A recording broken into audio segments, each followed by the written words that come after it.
Por fin, por fin, por fin. Ahora Ha- sí. Habemos, Richard. Ahora sí. Está bien la cámara. Ay, Sí, Richard, todo está bien, todo estás hermoso, divino, todo te ve muy bien. gracias. Bien, bienvenidos una vez más a este su programa, ¿verdad? O su segmento ya de todos los miércoles como de costumbre, de los live. Como habíamos dicho anteriormente, vamos a tratar un tema de suma importancia que tiene que ver con lo que es la responsabilidad civil de los accidentes de tránsito. Está con nosotros nuestro querido colega, amigo y hermano Richard Joel Peña, quien es experto en la materia y con quien vamos a deleitarnos esta noche tratando y abordando este tema de tanto interés. Ustedes me escuchan bien, porque no sé si estamos teniendo problemas. ¿Tú me escuchas bien, Richard? Yo te escucho, tú me escuchas a mí bien. Yo te escucho perfecto. Entonces, sin más preámbulos, el escenario es suyo. ¿Qué es lo importante de este tema? ¿Cuál es el objeto de debate? Cuéntanos, ¿de qué vamos a hablar hoy?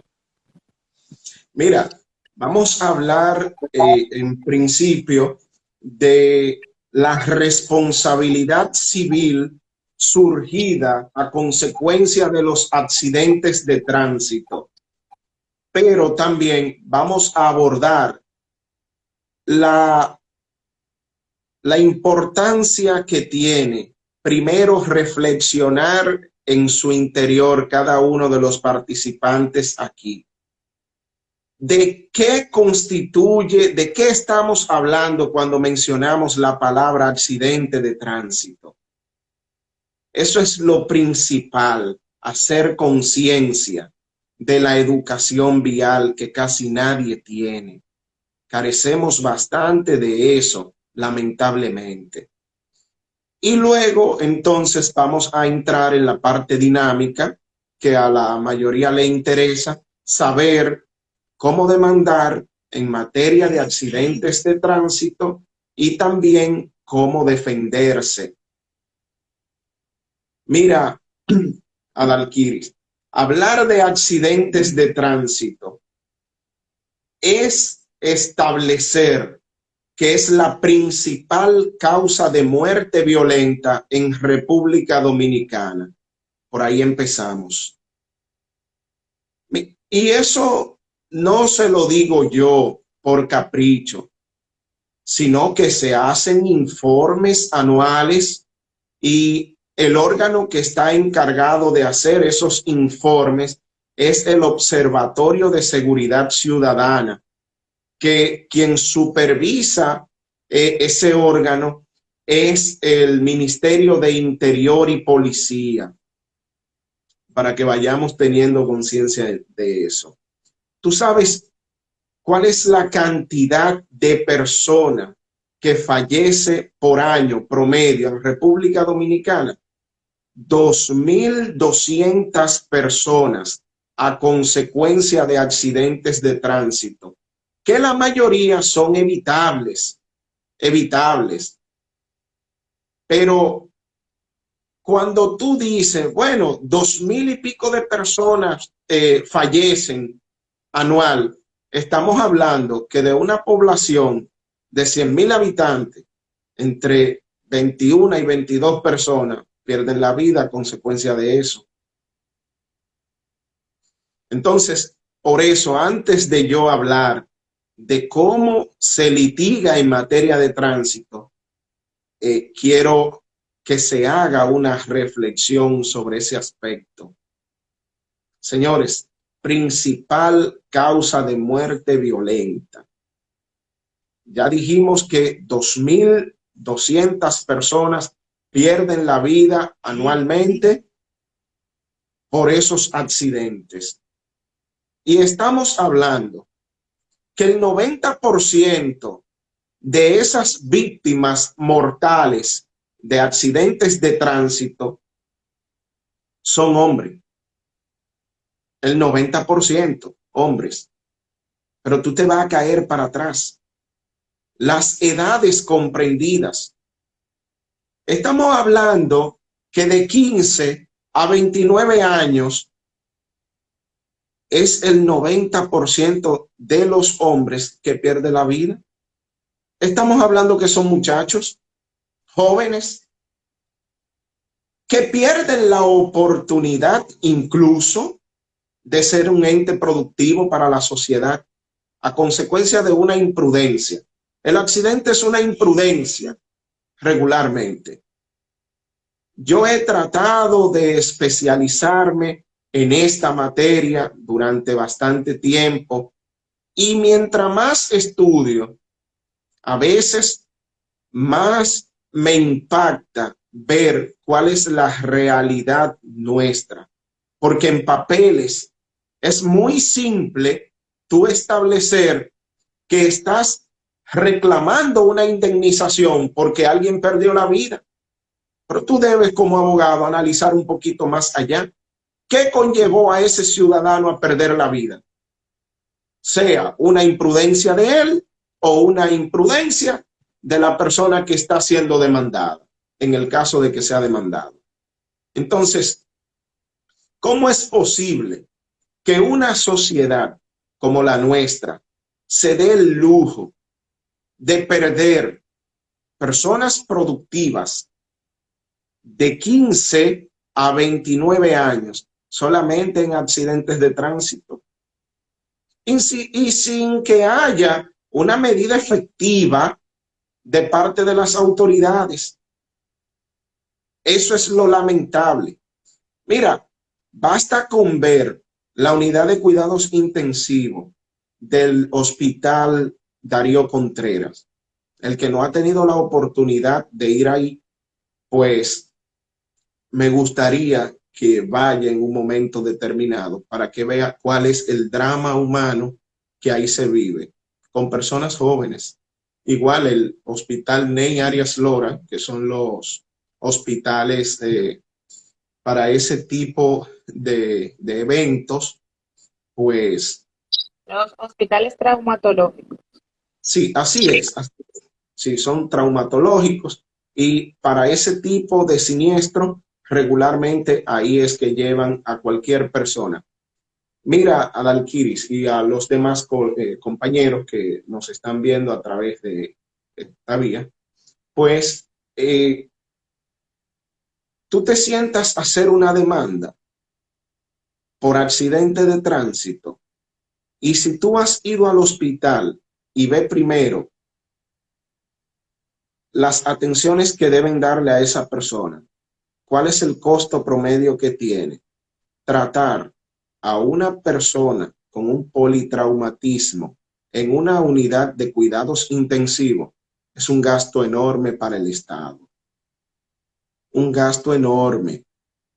Pero vamos a ver el drama humano también que significa para la familia de esa persona que tal vez dependía esencialmente de esa persona que se accidentó, que si no pierde la vida, es probable que quede inhabilitado para sus labores habituales.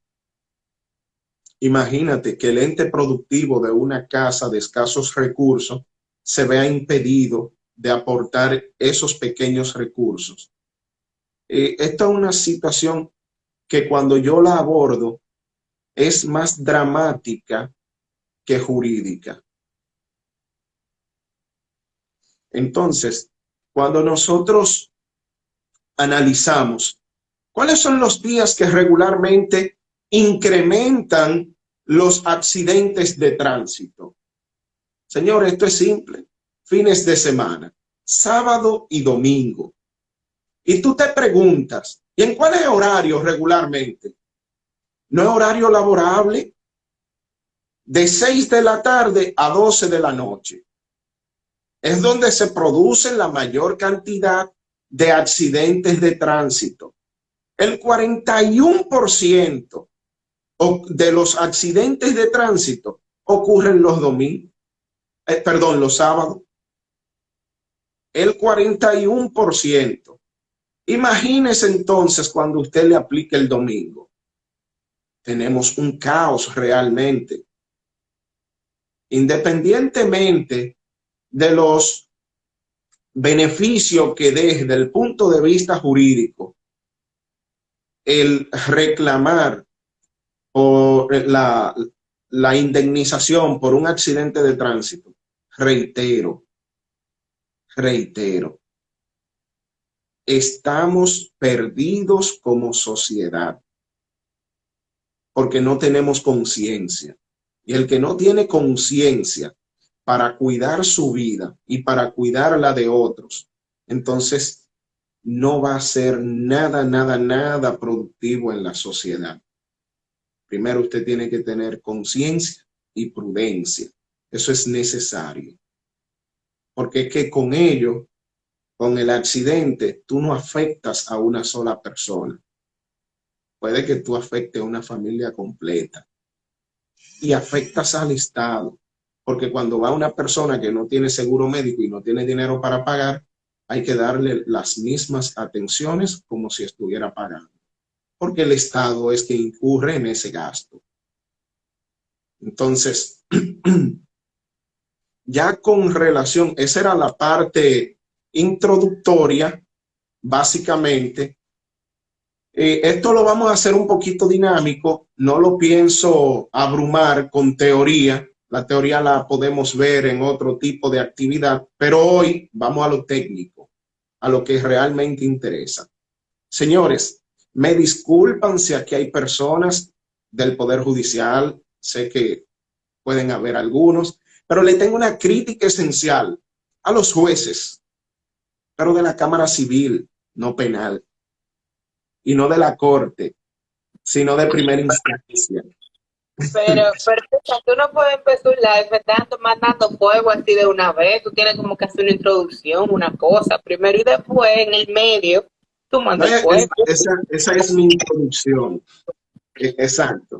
Mira, se generó en materia de accidentes de tránsito una discusión importantísima en ocasión del análisis de la ley 6317 en su artículo 302, que establece que los accidentes de tránsito deben ser tratados o juzgados por ante el Juzgado de Paz Especial de Tránsito. Los jueces de primera instancia, apoderados de una demanda en reparación de daños y perjuicios, entendían que no tenían competencia para conocer dicha acción en justicia. Pero ¿qué ocurre? Que declinaban por ante el Juzgado de Paz Especial de Tránsito, que es un tribunal que conoce esos temas en materia penal, lo declinaban porque entendían que no tenían competencia. ¿Qué ocurre?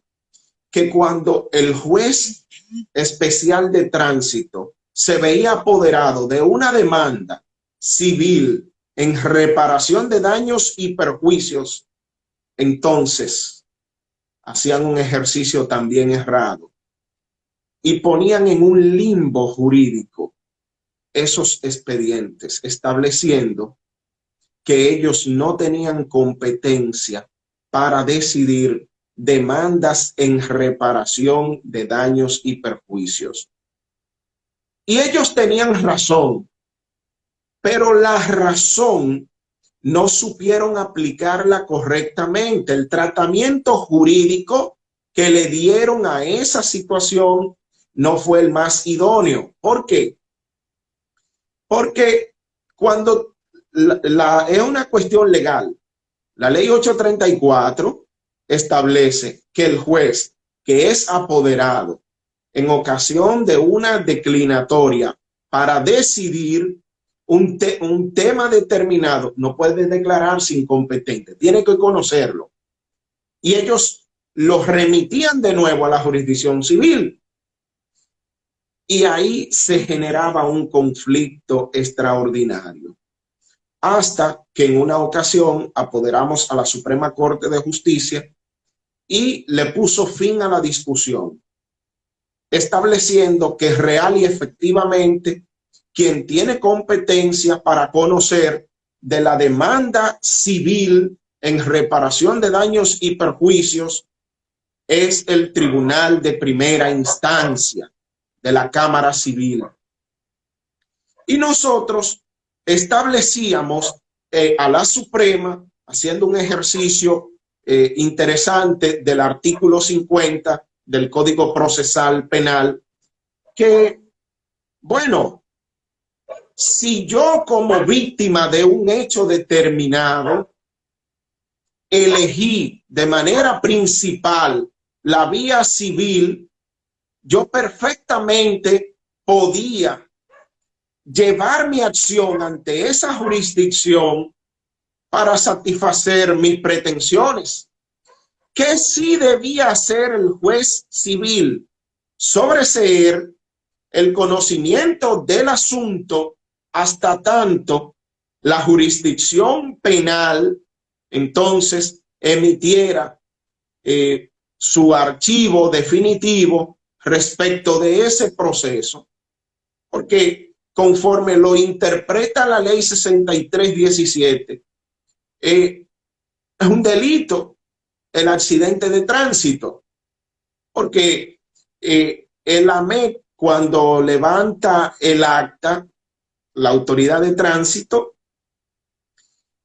debe remitir ante el juzgado de paz especial de tránsito, a la fiscalía, esa acta con el certificado médico. Y una vez es enviado, entonces está puesta en movimiento la acción penal pública. Ahí tendría necesariamente que solicitarse el archivo del expediente para usted poder continuar ante la jurisdicción civil. Pero agarrar de pleno y establecer que esa no es su competencia es actuar de manera errada. Se interpretó de manera errada las disposiciones contenidas en el artículo 302 de la ley 6317. Nosotros fuimos gananciosos ahí. La Suprema acogió nuestros recursos y ya esa discusión hoy en día ha sido superada. ¿Qué nos queda ahora? Tenemos un trauma que los jueces de primera instancia, prácticamente a unanimidad, establecen que los casos de accidentes de tránsito deben ser rechazados. Todos. Oigan, ¿por qué? Porque muchos abogados demandan, utilizando como base legal las disposiciones instituidas en el artículo 1384 del Código Civil. Y ellos establecen que bajo esa calificación jurídica, ¿verdad?, ellos no pueden retener ese tipo de responsabilidad. Pero es que es un error también, porque el juez lo que juzga esencialmente son los hechos y le da la verdadera fisonomía jurídica, que es en materia civil, ¿verdad? Fisonomía jurídica, en materia penal, la calificación jurídica. Entonces, usted le pone la etiqueta legal que corresponda. Que yo puedo tener razón en mi reclamo, pero puede que esté utilizando una base legal errada y eso no puede dar lugar al rechazo de mi reclamación. Entonces, fue prácticamente un desquite, entiendo yo, y por eso mi pequeñita introducción haciendo esa crítica. Señores, sí, adelante, Ana. Decía yo, tu pequeñita crítica, decía yo. Exacto. Entonces, si retomamos la tragedia humana que yo describí iniciando este conversatorio con ustedes, miren con qué que los jueces están jugando. Y aquí los jueces no están llamados a librar batallas, es simplemente aplicar justicia. Y se aplica justicia no cuando usted de manera personal se confabula con otros y dicen, como sometieron un recurso, vamos a perjudicarlo por esta vía. Máxime cuando la Corte de Apelación establece, mira, el que ha demandado sobre la base del 1384, le advertimos que vamos a hacer una modificación de la calificación y lo vamos a juzgar en base al 1382 del Código Civil, que es el que apertura la posibilidad de la reclamación ante un daño que te cause a alguien. El derecho de reclamación está instituido, inicia en el 1382 del Código Civil. Y si tú lo combinas, dependiendo el tipo de acción que sea el que te haya perjudicado, puedes utilizar el 1383. En el código, en las demandas que yo realizo regularmente, mi base legal, como establece la Corte de Apelación, 1383, porque el accidente se da por una negligencia o por una imprudencia o por una inadvertencia. Entonces, ese artículo encaja regularmente en, en los hechos que dieron lugar a la colisión de los vehículos envueltos en siniestros de tránsito. Entonces, yo entiendo que es un desafío a la Corte. Cuando la Corte ha trazado ya la línea de pensamiento respecto de los accidentes de tránsito, ¿usted cree que es fácil que de 200 procesos, por poner un número, que son sometidos a primera instancia, hayan 200 recursos de apelación sobre la base de lo mismo? ¿Y cuál es el único perjuicio que yo veo aquí? Y más grave de todos, es que no se están deteniendo a leer.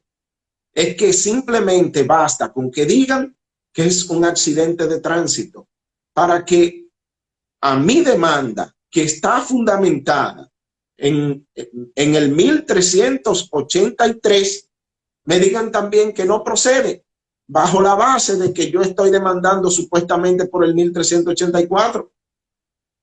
Tú puedes ¿cómo tú entiendes que se está haciendo justicia con algo así? Sin leer, simplemente emitiendo sentencias, perjudicando intereses por no trabajar. Y la Corte entonces revocando todas esas sentencias. Y yo te puedo, mira, yo tengo un promedio actual de más de 200 expedientes con esa situación, con esa. Eso era lo que estábamos hablando. Primero, entiendo que con esta situación se vulnera de manera clara el acceso a la justicia, porque se está Sí. negando desde la entrada. Pero además era un poco lo que hablábamos en los encuentros que hemos sostenido, de que nosotros no tenemos un régimen de consecuencia. O sea, tú dices, por ejemplo, que ya es una situación donde la Suprema fijó criterio y fijó postura. Por lo tanto, debemos de partir de la base de que todos los tribunales que estén por debajo de la Suprema deberían de respetar ese criterio.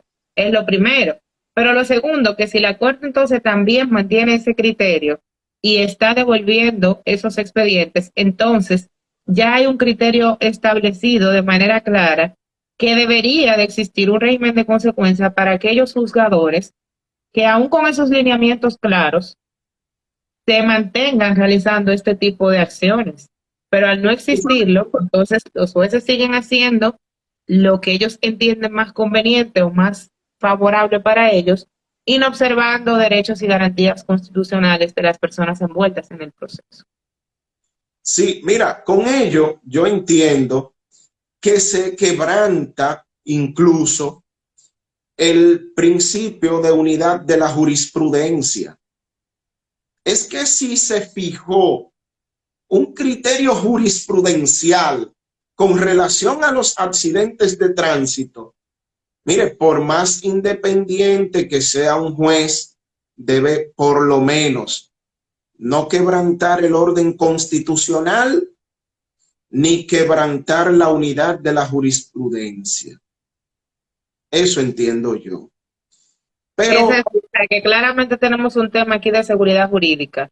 Y eso pasa, o sea, tú tienes unos tribunales que te fallan de una manera, otros tribunales que te fallan de otra. Entonces, al final de cuentas, uno se queda como que, ¿y entonces?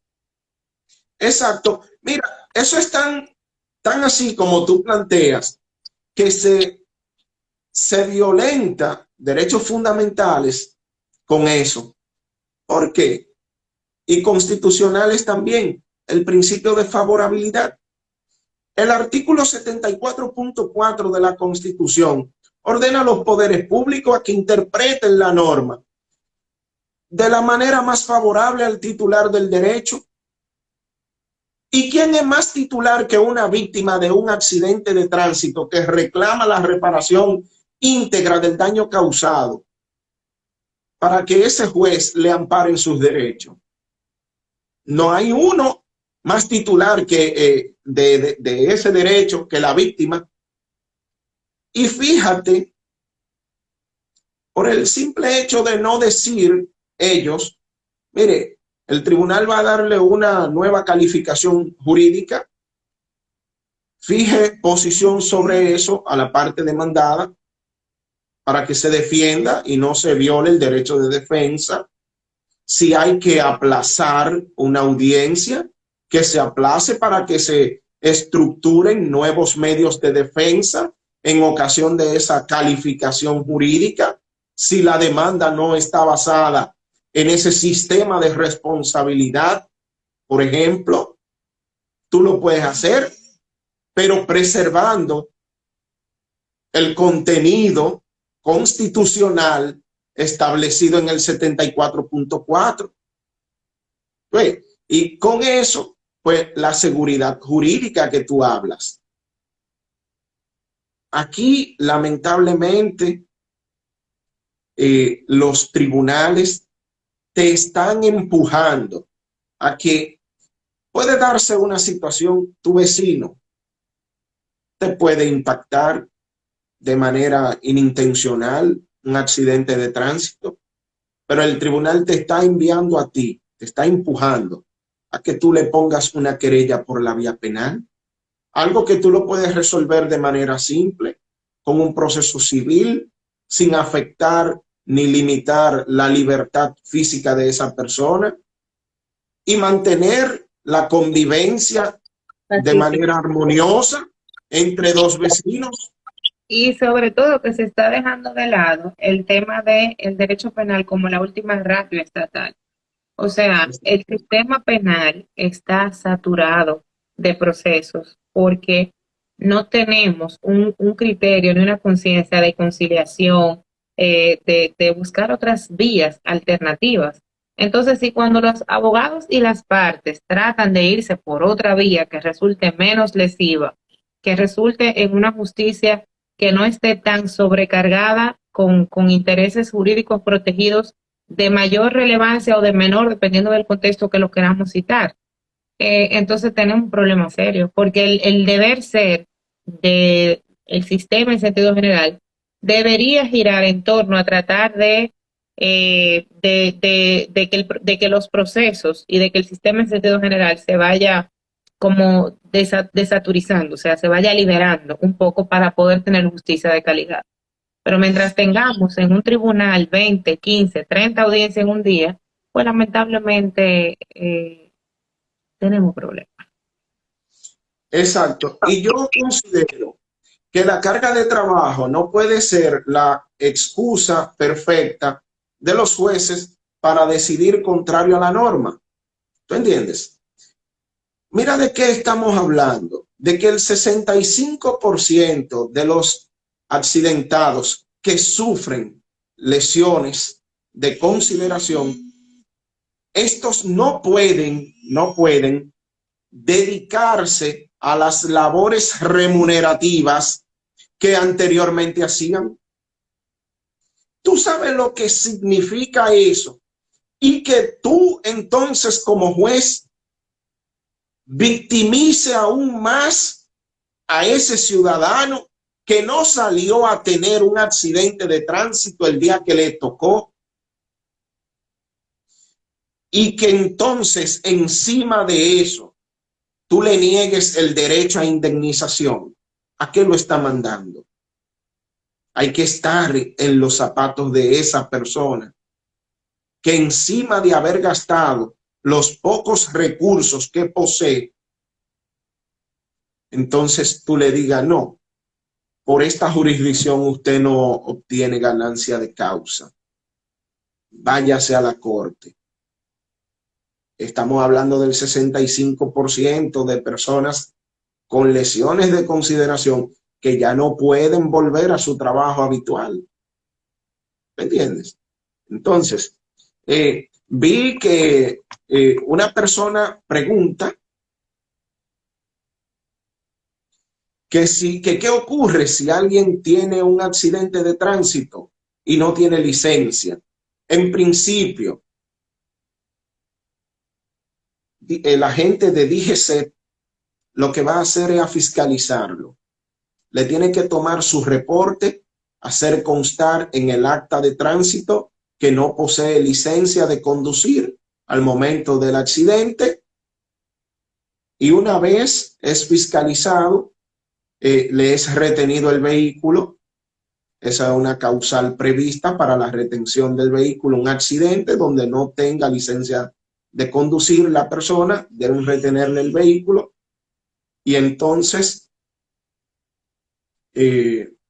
solicitar la licencia, y una vez la obtenga, al igual que su seguro de vehículo, lo presenta y la matrícula, pues le liberan el vehículo y no hay problema. Ahora, a los fines de reclamar indemnización, eso no, el juez civil no tiene nada que ver con eso, porque la multa es una sanción penal.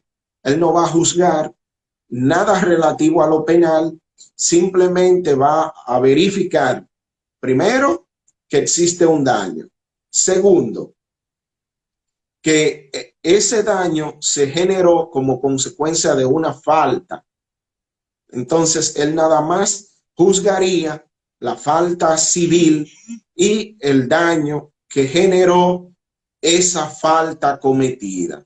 Y eso basta para entonces fijar un monto indemnizatorio en beneficio de la persona que se le reconoce la calidad de víctima del accidente, que en materia civil pasaría a ser demandante si formalizó su instancia. Entonces, vamos. Tenemos otra pregunta por acá. Sí, La gente se queda con la duda, como que entonces, ¿es posible o no es posible iniciar este tipo de procesos por la vía civil? sí es posible y yo lo hago. Yo mis casos regularmente lo llevo por ante la jurisdicción civil.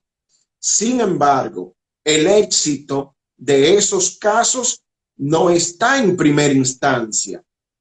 El éxito de esos casos está en la Corte de Apelación, pero perfectamente puede iniciar su acción por ante la jurisdicción civil. ¿Y cómo inicia? Que ya es la parte interesante aquí. ¿Cómo inicia esa reclamación ante la jurisdicción civil? Miren, yo debo darle ciertos parámetros que usted debe tomar en consideración para usted sentarse a hacer una demanda y que no pierda su tiempo. De eso se trata. Cualquier persona me dice a mí Mira, yo tengo un caso de un accidente, llévame ese caso. No, espérese, vamos a ver si el caso es ganable. Yo no llevo caso que no vaya a ganar. Claro, porque es que tú pierdes dinero y tiempo. Lo primero que debemos verificar es el acta de tránsito. Número uno, vigencia de la póliza del seguro. Número dos, fecha de la ocurrencia del accidente. Número tres, cuál es la compañía aseguradora que está envuelta en el accidente, o que asegura el vehículo que está envuelto en el accidente. Cuando yo compruebo que ese accidente ocurrió en una fecha determinada y que estamos en plazo para iniciar la acción en justicia, es un parámetro que vamos bien dentro de mi análisis. Cuando yo veo que la póliza está vigente, podemos trabajar el caso. No hay problema. Porque pasa que muchos vehículos no tienen pólizas vigentes. ¿Y qué usted va a conseguir si quien es propietario de ese vehículo es una persona física y que cuando usted lo verifica a través de los buró de crédito, una persona prácticamente insolvente y sin seguro? Eso sería perder el tiempo. Entonces, cuando todo está correcto, así, ya iniciamos con el paso esencial. Nunca realicen una demanda si usted no tiene una certificación de propiedad del vehículo causante del accidente. Eso se solicita a través de una instancia en la Dirección General de Impuestos Internos. Eso cuesta 300 pesos, es muy simple. Que debe ser el contenido, una carta dirigida al Departamento de Vehículos de Motor de la Dirección General de Impuestos Internos, estableciendo que usted, licenciado fulano de tal, requiere una certificación de propiedad de ese vehículo para saber a nombre de quién está. Y resulta que ese vehículo está a nombre de Adalkiri. Me salvé porque tiene dinero. Imagínate, cuadré, tengo un buen caso. Eso la entregan de inmediato. Que ahorita piensa la gente que es verdad lo que tú estás diciendo. No, pero es de verdad que yo lo estoy diciendo. Pues bien, mira, entonces, con esa certificación, ya yo sé a quién voy a demandar. Entonces, ahí yo utilizo el siguiente paso. Con esa certificación de la Dirección General de Impuestos Internos, solicito una certificación a la Superintendencia de Seguros y me va a decir cuál es la compañía aseguradora al momento del accidente y me va a decir la vigencia de ese seguro, si está vigente al momento del accidente. Una vez yo tengo eso, redacto una demanda en reparación de daños y perjuicios. Regularmente yo pongo en causa al propietario y a la entidad aseguradora. Difícilmente yo pongo en causa al conductor. Muy raras veces pongo en causa al conductor si este no es el propietario del vehículo. Bueno, entonces ya con esa demanda notificada en la octava franca de ley, procedo a fijar o a solicitar asignación de sala ante la presidencia de la Cámara Civil. Una vez me fije en la audiencia, me designen la sala, procedo a fijar audiencia. Una vez esté fijada la audiencia, probablemente la otra parte, la parte demandada, constituye abogado, le curso un acto de avenir especificándole el día de la audiencia y el tribunal que habrá de conocer de esa audiencia. Eso es muy simple. Si alguien tiene una pregunta hasta aquí, pues Sí. Tenemos dos preguntas. que no sean No, difíciles. no, para ti no creo. Tenemos tres. Primero, una que es más o menos como una pregunta, comentario, acerca de por qué los jueces fallan a favor de los motoristas, siempre, o la mayoría de veces. Mira qué es lo que pasa. No es que fallan a favor por capricho, es que vamos a un proceso judicial donde el artículo 1315 es el que prevalece en materia civil, principio general de administración de la prueba. Si usted probó que la parte a la cual usted está demandando cometió una falta y que esa falta y esa falta generó un daño al demandante, ya está en la obligación de reparar de manera íntegra el daño causado. Y no se repara de manera íntegra, porque aquí están tasados los daños. Aquí, bueno, tiene un brazo roto. Vamos a darle a ese que tiene un brazo roto 100,000 pesos. Y no todos los brazos rotos se curan en el mismo periodo de tiempo. Y no todas las personas, Ni por tienen la misma ejemplo, utilidad tampoco, perdón, porque ni tienen la misma utilidad tampoco, porque por ejemplo no es lo mismo una persona que su medio de vida sea, por ejemplo, pintor, escultor, barbero, que necesita obviamente sus manos o esa mano para ganarse la vida, a que si es, por ejemplo, un pedalista que nada más necesita los pies. Yo supongo que también ese tipo de cosas se tiene que tomar en consideración por el tema del lucro cesante también. sí, pero eso, mira, el lucro cesante, yo creo que los abogados somos los culpables de que los jueces no lo tomen en consideración. Ahí debo atacar a mi clase. Claro que sí. Debo ser coherente.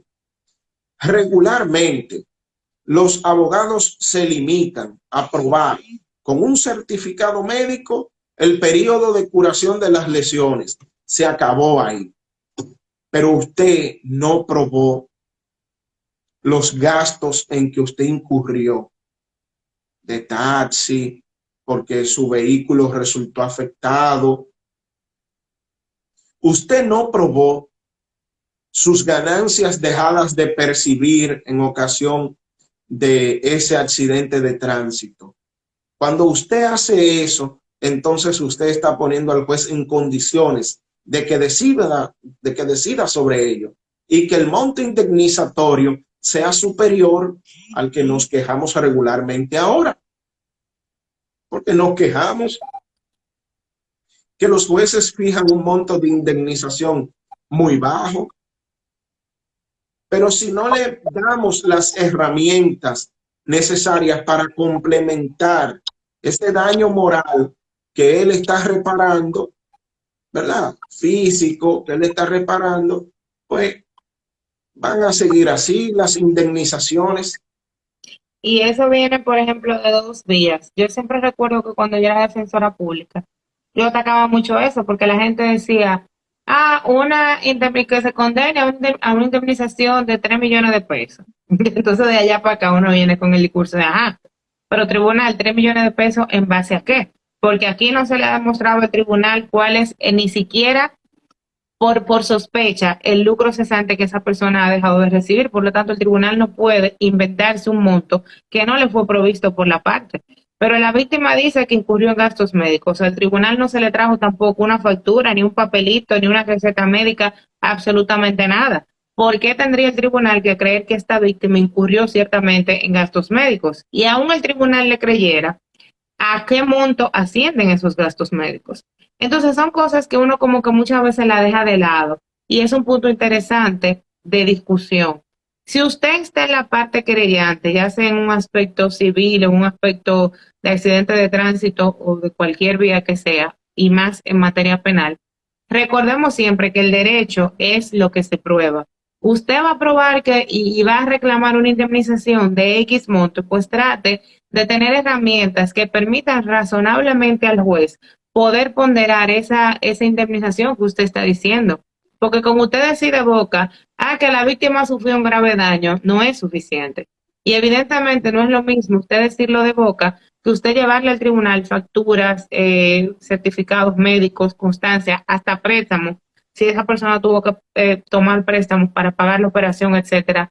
O sea, llevar una carga que el tribunal necesariamente se tenga que sentar a ponderar cuál sería un monto razonable para el tema de la indemnización. O sea, es un punto muy interesante.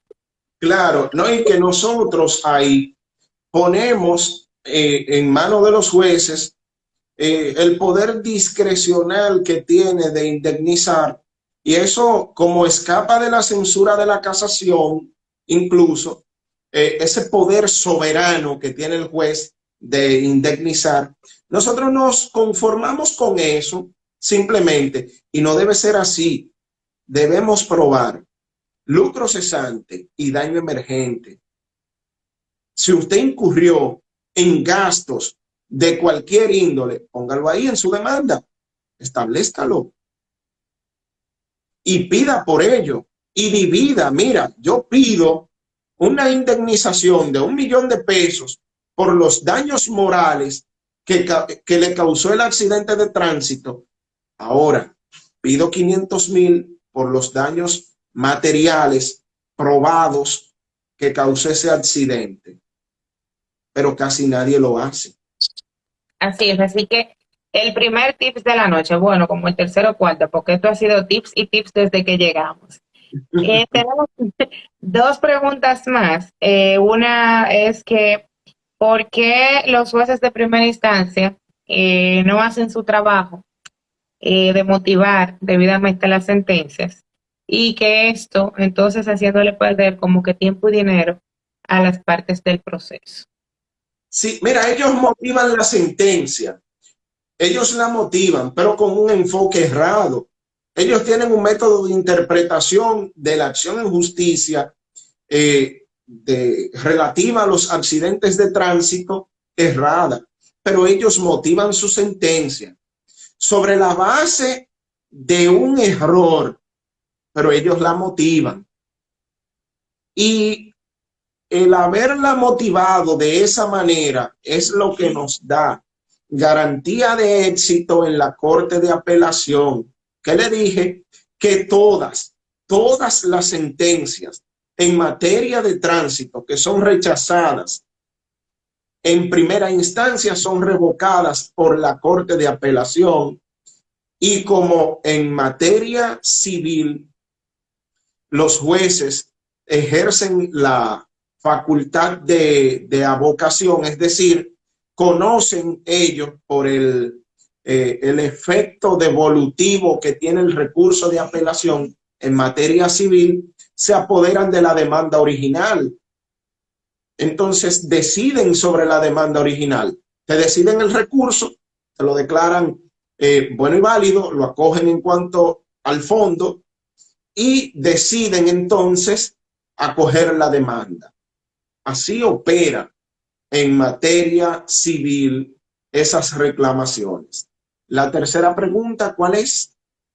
Excelente. Mira, Richard, pero tú tienes tu público. Saludos a la magistrada Altagracia Lois, que nos hace el honor de acompañarnos con su presencia en este conversatorio.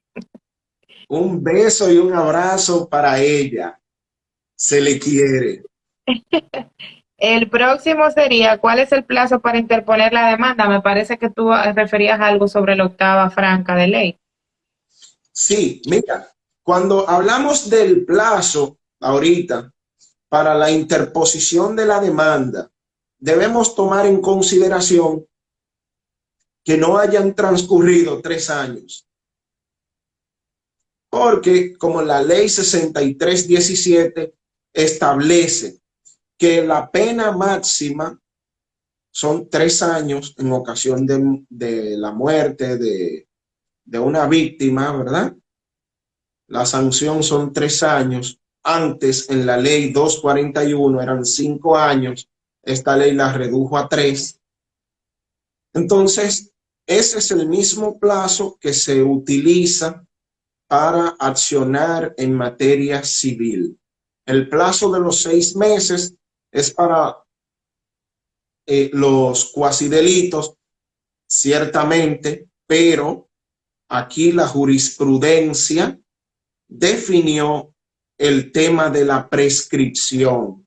Había una duda que si 6 meses o los 3 años, eso quedó definido por aplicación del Código Procesal Penal, que es cuando en lo relativo a la extinción de la acción penal. Entonces, eso salvó la acción civil. Se beneficia a lo civil de lo penal en ese aspecto. Sí. Muy interesante ese punto. Y por último, la última pregunta que tenemos hasta el momento es que si este tipo de demanda se titularía daños causados por la cosa inanimada o qué otro nombre podría ser recomendable ponerle. Mire, cosa inanimada, interesantísimo. Si usted tiene un macetero,